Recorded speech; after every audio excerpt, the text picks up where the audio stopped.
Baiklah sobat calon guru semuanya, setelah kita ini terpanggil PPG dalam jabatan 2024 atau PPG bagi guru tertentu di PMM, maka di sini kita akan melanjutkan yaitu pembelajaran secara mandiri ya, yaitu mempelajari 3 modul yang ada di platform Merdeka Mengajar.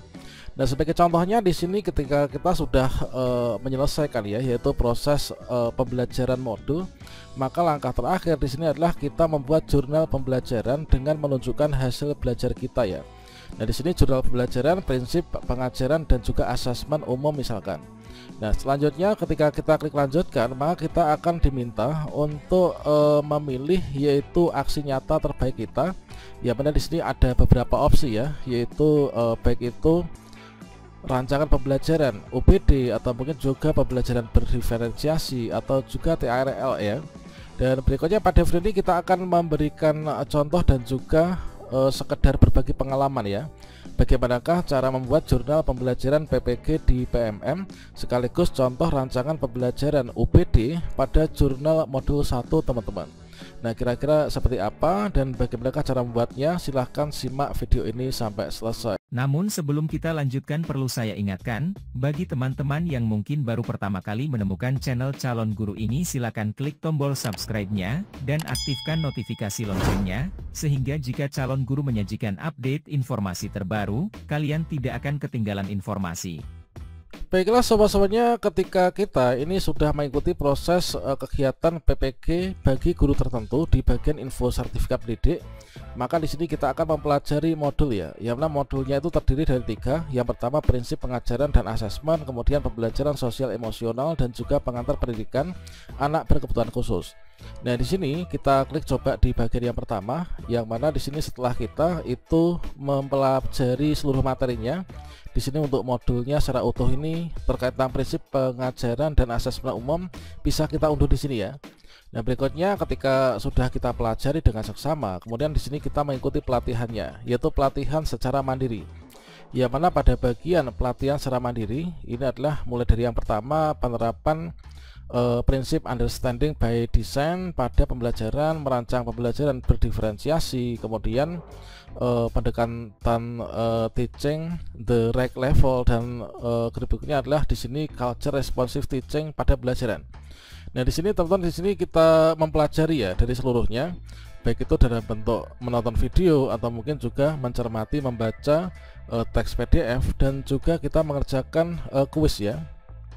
Dan berikutnya setelah kita menyelesaikan dari ketiga ini ya, nah di sini dari 4-nya sudah selesai, maka langkah terakhir ini kan kita mengerjakan post test nih. Jadi post test ini nanti akan muncul ketika di bagian pembelajaran di atas ini sudah checklist. Kalau misalkan di atas ini sudah checklist, maka di bagian post test ini juga akan sudah checklist. Kalau misalkan bagian checklist di bagian post test ya, ini sudah checklist semua, sudah kita kerjakan dengan nilai maksimal, maka di sini untuk jurnal pembelajaran ini sudah bisa kita isi ya. Nah, ketika di sini kita mengisi jurnal pembelajaran, maka di sini kita bisa mencermati yaitu untuk petunjuknya ya.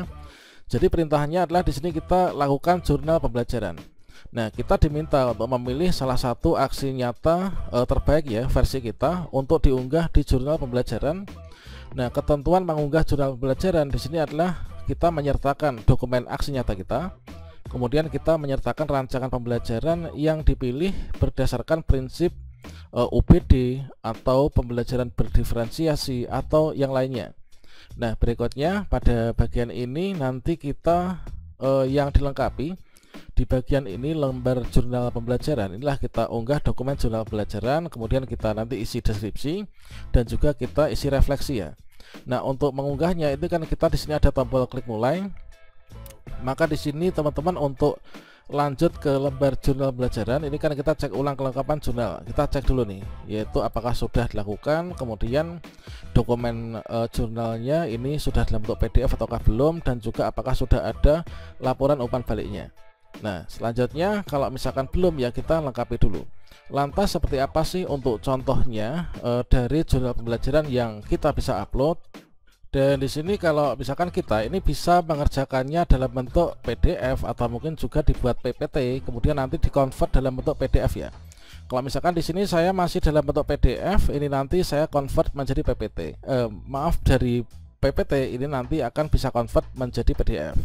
Dikarenakan untuk persyaratan yang diupload itulah dalam bentuk yang PDF ya. Nah, coba kita cek. Jadi di sini ada halaman yang pertama. Ini adalah untuk di bagian jurnal pembelajaran. Pada halaman yang pertama itu teman-teman silakan dibuat yang seperti ini ya. Ini sebagai referensi dan juga contoh saja.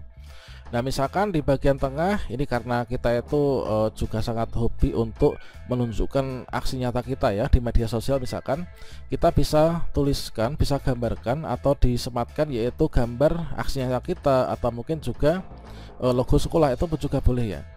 Nah, selanjutnya di sini sebagai contohnya yaitu kita memilih yang UBD teman-teman. Kita pilih yang UBD. Yang mana di sini judulnya adalah menerapkan prinsip understanding by design pada pembelajaran matematika kelas 2. Jadi metode yang kita pilih itu adalah UBD, kemudian yang kita terapkan itu pada pembelajaran matematika yaitu yang berada di kelas 2. Nah, di sini tentunya untuk kelas ini disesuaikan ya. Teman-teman itu mengampu kelas berapa nih? Kalau kelas 6 ya kelas 6, kelas 5 ya kelas 5, kelas 4 ya kelas 4. Kemudian mapelnya kita pilih salah satu ya, yang nantinya itu akan menjadi fokus kita teman-teman.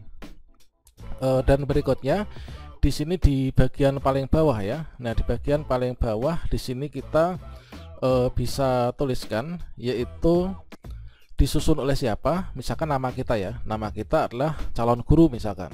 Asal sekolahnya di mana. Nah, ini kita bisa tuliskan demikian. Kemudian untuk di halaman yang kedua, nah di sini kita bisa tuliskan yaitu disusun oleh siapa, kemudian diisikan dari identitas kita ya.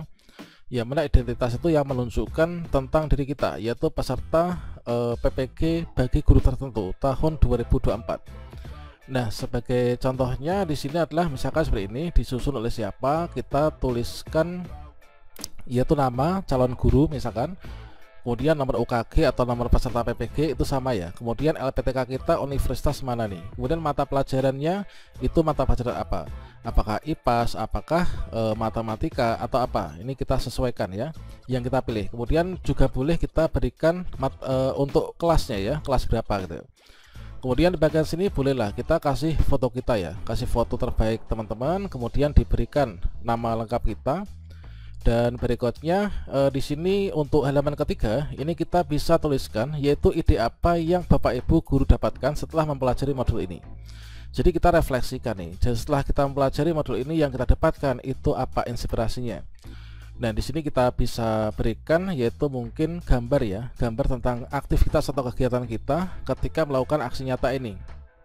Nah, sebagai contohnya di sini adalah ide yang saya dapatkan setelah mempelajari modul ini itu adalah yang pertama, saya dapat merencanakan pembelajaran berbasis tujuan. Kemudian sebelum pembelajaran saya menerapkan asesmen awal. Kemudian saya mengetahui tujuan pembelajaran dan asesmen yang saya gunakan sebagai dasar untuk merancang kegiatan pembelajaran. Kemudian saya merencanakan pembelajaran selanjutnya berdasarkan hasil asesmen formatif untuk memaksimalkan ketercapaian tujuan pembelajaran. Nah, inilah untuk ide awal saya yang didapatkan ketika setelah mempelajari modul ini ya. Dan selanjutnya di sini untuk rancangan pembelajaran dengan prinsip UBD itu adalah di sini kan ada 3 alur ya.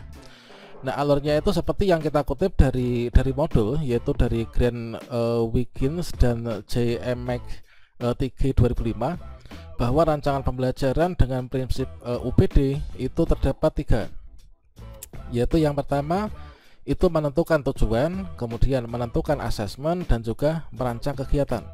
Ini adalah untuk alurnya dari UBD. Nah, selanjutnya di sini kita sesuaikan nih. Kita sesuaikan dengan pembelajaran kita. Yaitu kita misalkan adalah seperti ini, yaitu dari yang pertama menentukan tujuan, itu kita menentukan tujuan pembelajaran pada mata pelajaran matematika. Matematika kelas berapa nih? Misalkan adalah kelas 2. Nah, kemudian yang kedua menentukan asesmen. Nah, menentukan asesmen nanti adalah asesmennya itu yang kita pilih asesmen apa. Misalkan kita pilih asesmen formatif ya.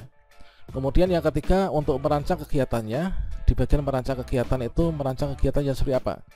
Nah, kita merancang kegiatan pembelajaran itu sesuai dengan tujuan pembelajaran dan juga sesuai dengan hasil dari asesmen awal. Dan berikutnya di sini saatnya kita untuk memasukkan ya dari datanya. Nah, di sini kita masukkan datanya setelah kita ini menentukan tujuan, kemudian menentukan asesmen, kemudian merancang kegiatan, barulah di sini kita jabarkan untuk langkah-langkahnya.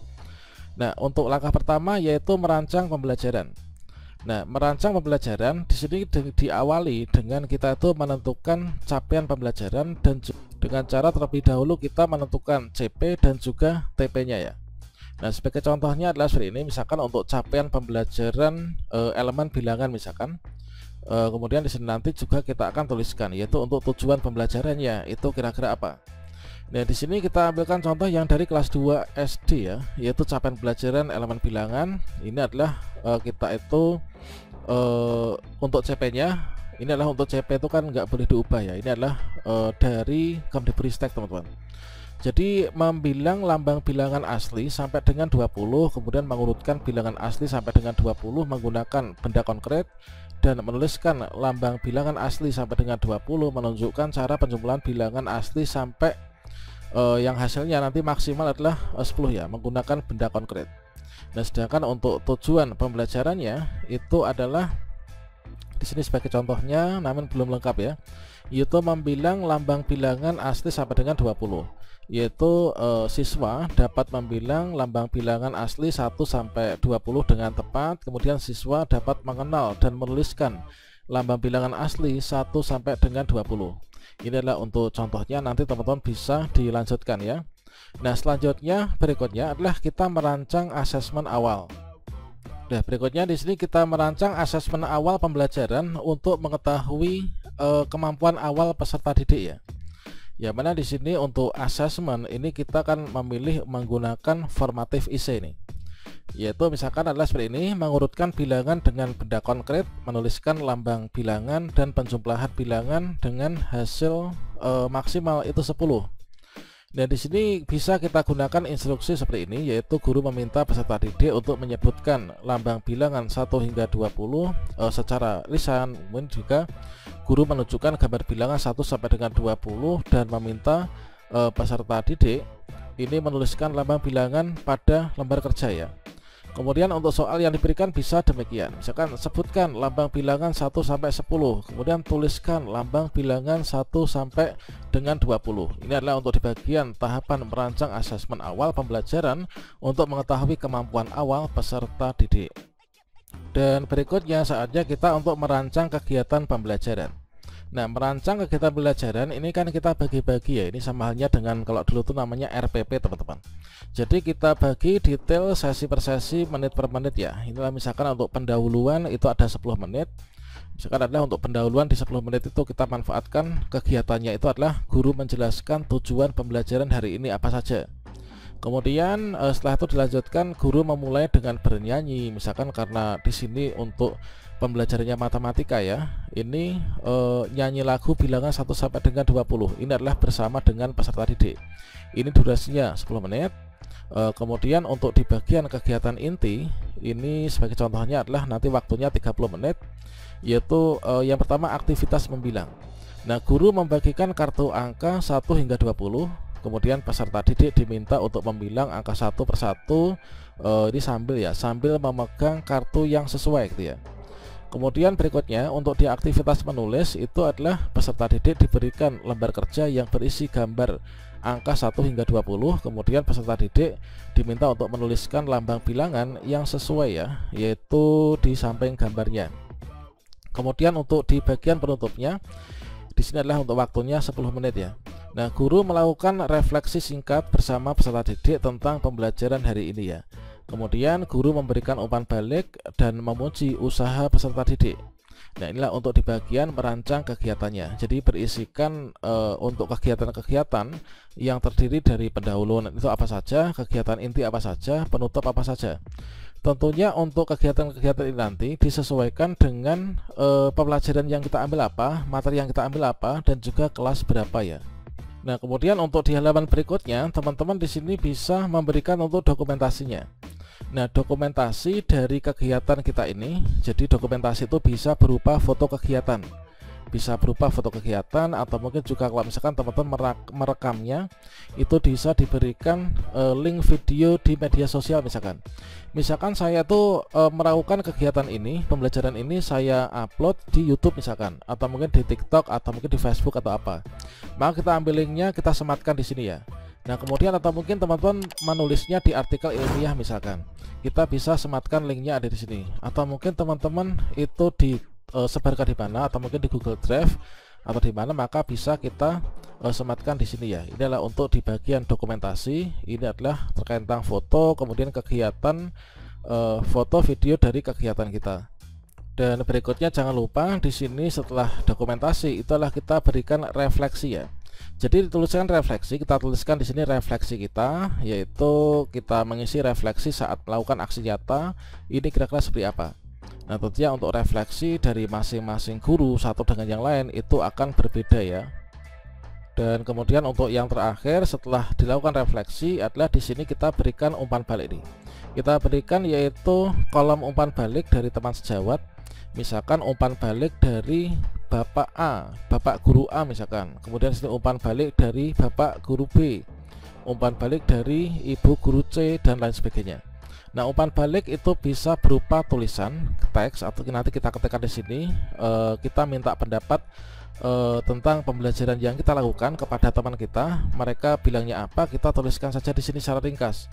Bisa juga mereka umpan baliknya itu dalam bentuk video, kemudian kita salin linknya taruh di sini ya. Nah ini nanti untuk di bagian umpan balik adalah seperti itu. Nah inilah nanti yang akan kita upload di bagian untuk jurnal pembelajaran teman-teman. Nah kira-kira demikian, semoga bermanfaat ya. Nanti kita akan sambung pada video berikutnya. Sekian, wassalamualaikum warahmatullahi wabarakatuh.